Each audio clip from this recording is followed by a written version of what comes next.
ನಮಸ್ಕಾರ. ನ್ಯೂಸ್ 26ಗೆ ಸ್ವಾಗತ.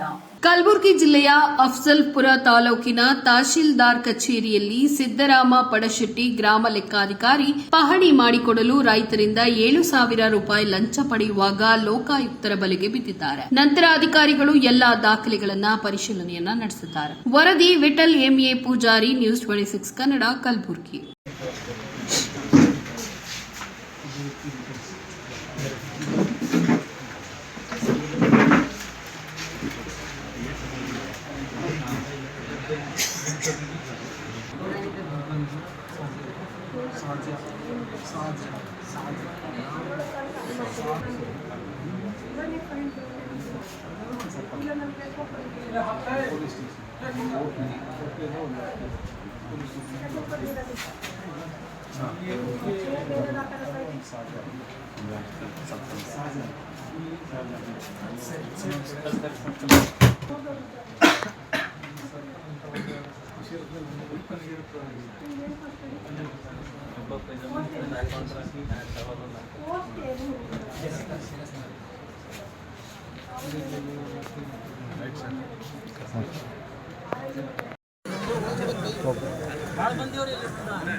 ಇದಾಗಿತ್ತು ಲೇಟೆಸ್ಟ್ ಅಪ್ಡೇಟ್ಸ್. ಇನ್ನಷ್ಟು ಸುದ್ದಿಗಾಗಿ ನೋಡ್ತಾ ಇರಿ ನ್ಯೂಸ್ 26 ಕನ್ನಡ.